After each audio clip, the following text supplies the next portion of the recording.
Halo guys, selamat datang di channel Donghua Animasi. Kali ini Mimin akan memberikan spoiler Battlefrog The Heaven Season 5 episode 100. Tanpa banyak basa-basi, kita langsung saja ke videonya. Gelombang Sonic pasang tikus yang datang dari segala arah benar-benar tersebar. Akhirnya, mereka menyebar ke semua tempat. Gelombang Sonic itu benar-benar kuat, sehingga orang-orang yang ada di sana terhempas olehnya. Xiaoyan pun terkejut melihat kekuatan yang begitu dahsyat. Ia pun menghadapi gelombang Sonic itu dengan auman naga miliknya. Ia memperoleh kekuatan itu dari benang aura naga yang dia peroleh dari pil naga misterius Yin Yang. Gelombang Sonic itu pun lenyap seketika oleh auman itu. Aku tidak pernah memperoleh peningkatan kekuatan seperti itu selama bertarung melawan manusia. Aura naga ini tampaknya menimbulkan kerusakan yang lebih besar daripada Magical Beast. Xiaoyan melihat sekeliling. Dia mulai gemetar saat menemukan tikus penelan emas yang tak terhitung jumlahnya tergeletak. Kekuatan itu benar-benar membasmi mereka. Pada saat ini, peron dan puncak gunung benar-benar sunyi. Tidak ada yang menyangka bahwa Xiaoyan akan memilih metode paling sengit untuk menerobos pos pemeriksaan. Semua orang benar-benar tercengang karena dia benar-benar berhasil menghancurkan susunan suara gelombang tikus yang dibentuk oleh tikus penelan emas yang tak terhitung jumlahnya. Sepertinya sangat sedikit orang yang mampu mencapai ini. Orang-orang yang melihat itu pun berkata, orang ini memang sangat mengerikan. Jinxi akhirnya pulih. Lalu dia melihat tikus penelan emas yang telah musnah. Tak disangka orang ini memiliki teknik seperti itu.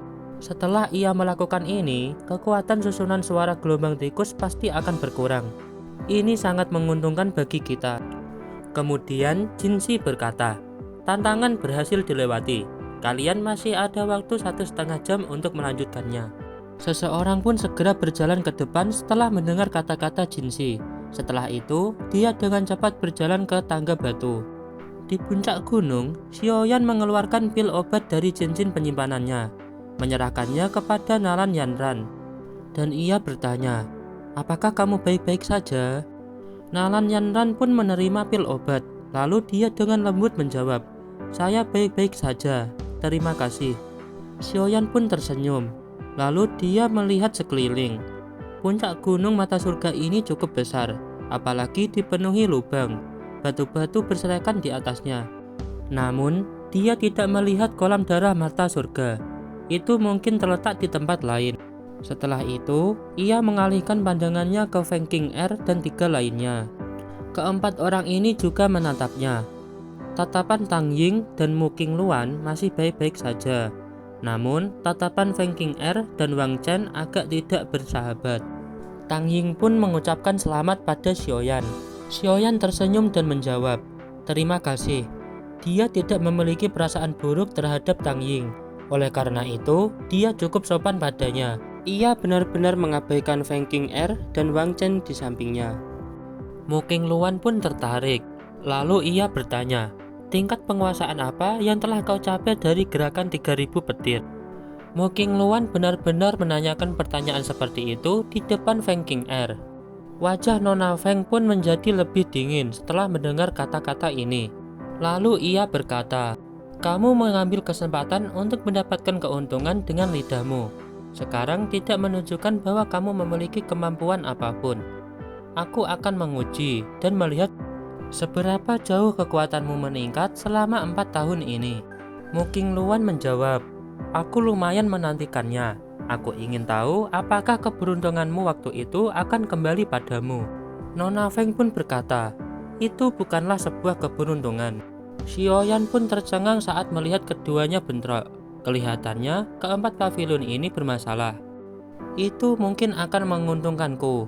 Setelah itu, Xiaoyan pun mengajak bicara Mu King Luan. Mu King Luan pun kaget mendengar itu, karena ini kali pertama bertemu dengan Xiaoyan.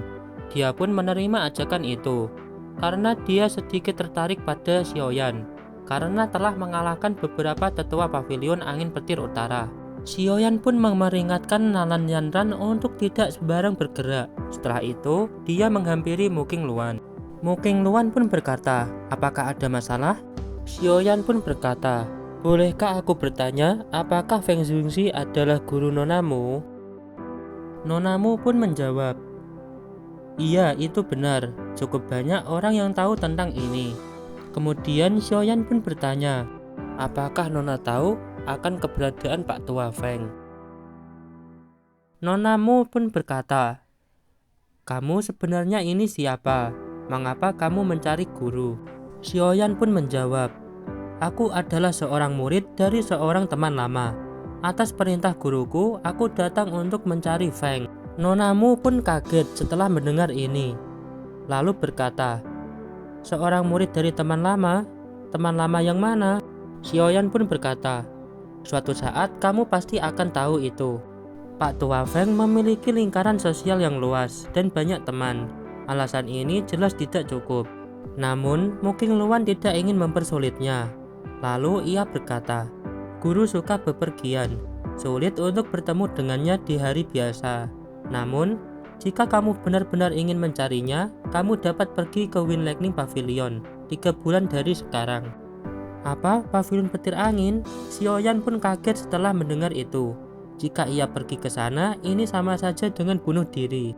Nona pun berkata, "Lokasi pertemuan besar 4 pavilion akan diadakan di Wind Lightning Pavilion, menjadi salah satu pihak yang berpartisipasi di dalamnya.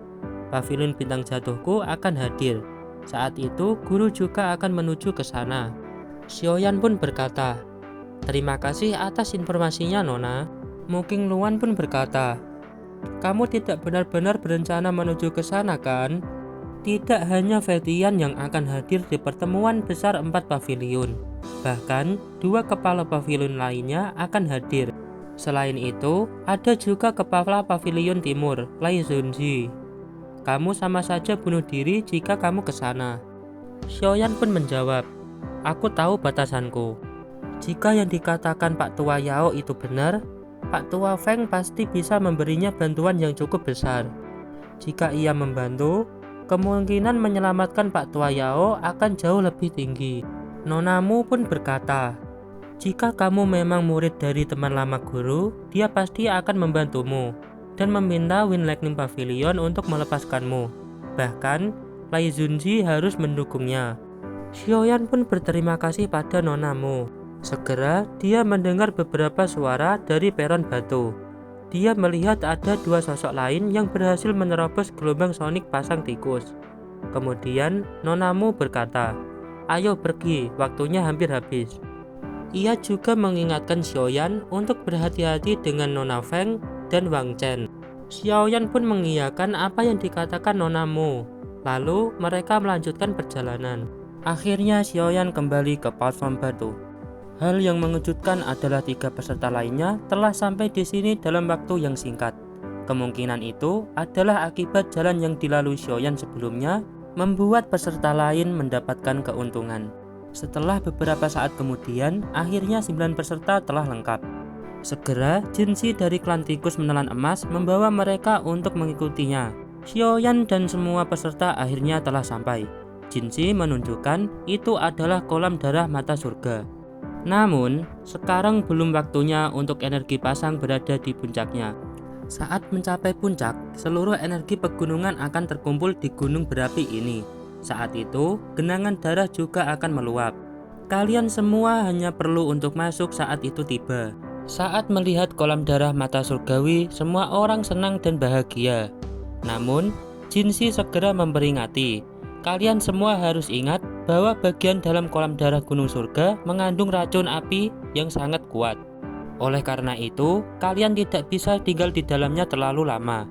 Kalian semua harus keluar setelah paling lama 3 hari.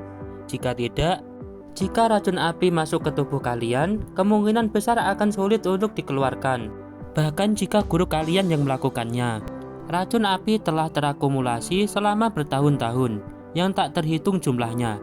Begitu masuk ke tubuh kalian, itu akan menjadi seperti belatung di tulang. Selain beberapa alkemis tingkat tinggi, sepertinya tidak ada yang bisa menghapusnya."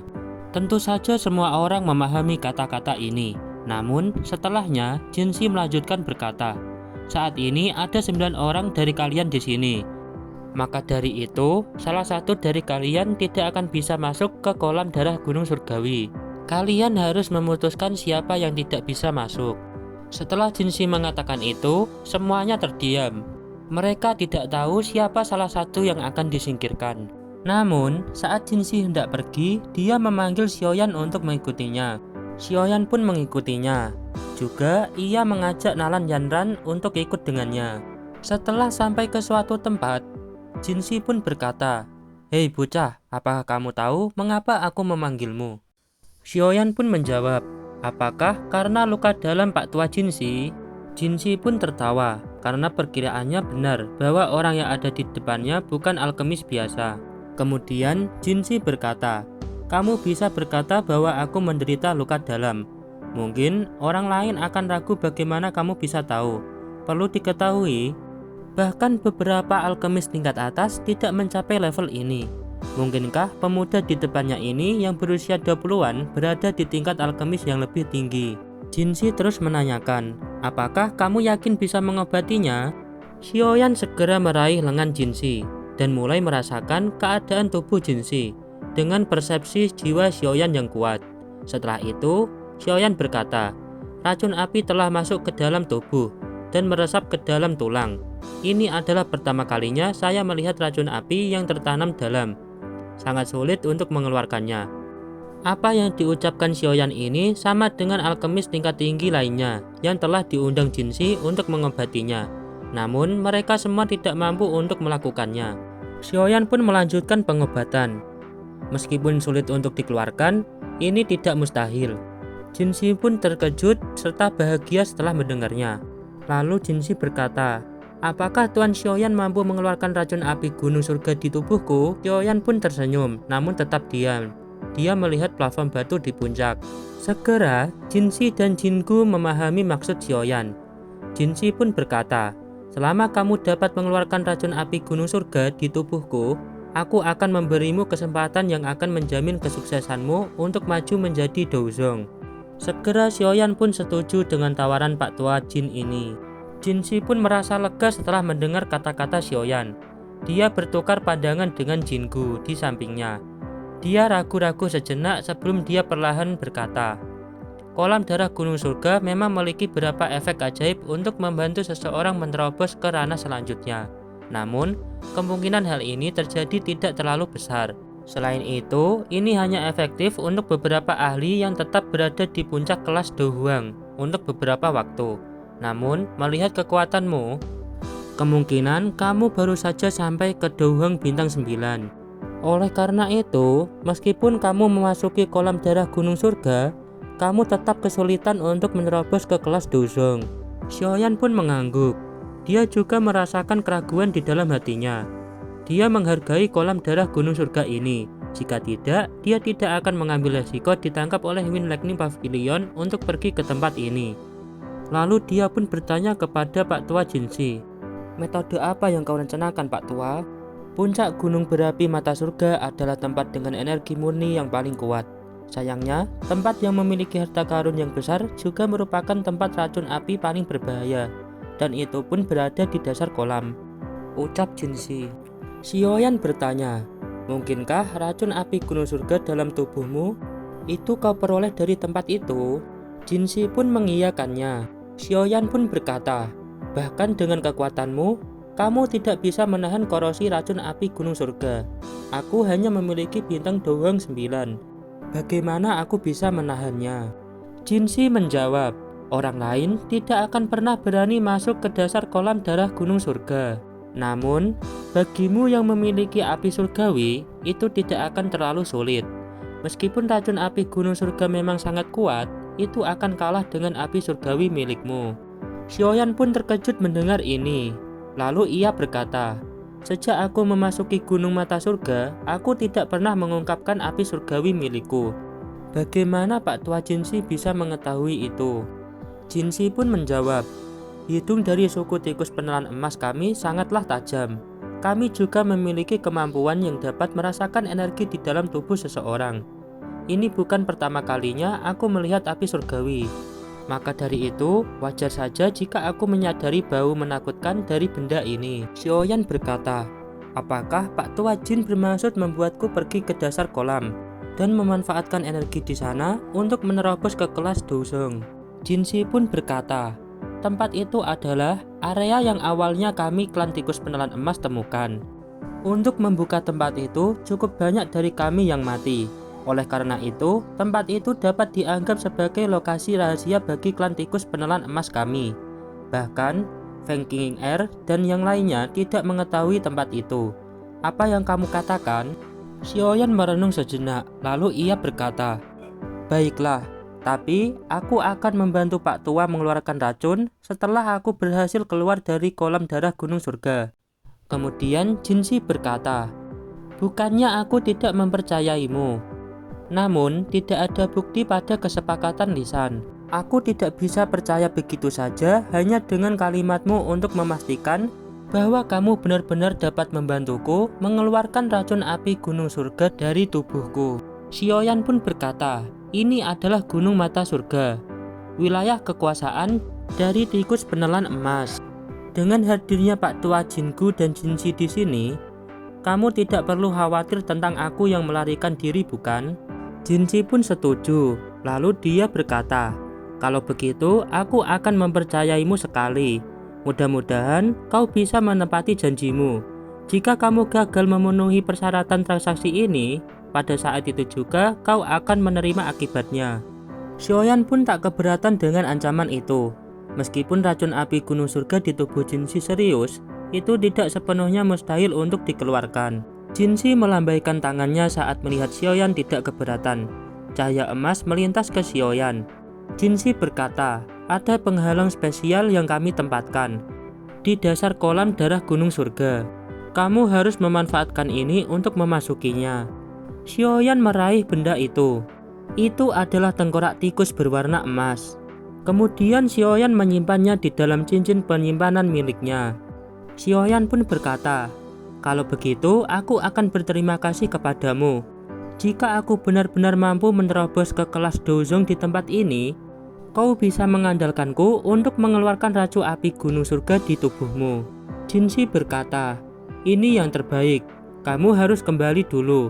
Puncak gelombang energi akan segera tiba. Pada saat itu, kolam darah Gunung Surga akan dengan cepat terisi. Yang perlu kamu lakukan hanyalah memasukinya pada waktu yang paling tepat." Xiaoyan bersemangat saat mendengar ini. Kemudian ia keluar dari pavilion batu, lalu segera menuju puncak Gunung Surga. Jinshi sedikit khawatir saat melihat punggung Xiaoyan. Dia berkata, "Dasar kolam darah surga adalah tempat yang kami temukan dengan susah payah. Jika tempat itu tidak memiliki racun api, itu akan memungkinkan kekuatan suku kami akan melonjak. Sayangnya, orang luar akan menjadi yang pertama menikmati manfaatnya." Jinku pun berkata, "Berhentilah mengomel.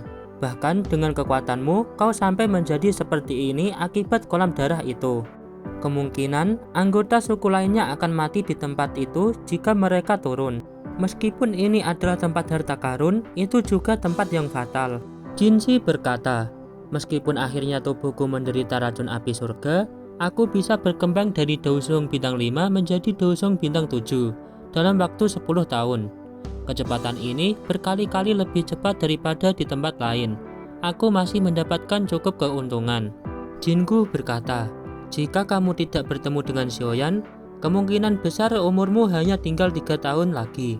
Bahkan, jika kita dapat mengundang alkemis tingkat 7 dari Central Plains, sepertinya itu akan menghabiskan banyak biaya daripada kita meminta bantuan bocah ini." Jinshi pun tersenyum sambil memandang puncak gunung. Lalu dia berkata, "Awalnya aku berpikir menggunakan kolam darah untuk merawat para ahli di suku kita. Namun, dari kelihatannya sekarang, aku perlu merencanakannya dengan hati-hati." 8 orang berdebat di lereng gunung berapi. Orang berpakaian putih yang berada di hadapan Nalan Yanran dengan sombong berkata, "Berhentilah berdebat. Hanya ada 8 orang yang dapat memasuki tempat ini. Namun kita ada 9 orang. Kita harus menyesuaikan tempat dengan standar kekuatan kita. Orang yang lemah harus mundur secara sukarela."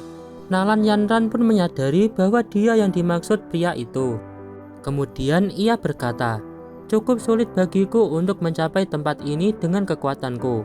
Namun, karena dia telah membawaku ke sini dengan susah payah, kau tidak bisa menghentikanku, kecuali Xiaoyan yang memintaku berhenti." Pria berpakaian putih itu berkata, "Memangnya kau punya kekuatan apa? Kau hanya bisa mengandalkan kekuatan orang lain untuk mencapai tempat ini." Nalan Yanran pun kesal setelah mendengar ucapan orang ini. Doki yang kuat dengan cepat melonjak keluar dari tubuhnya.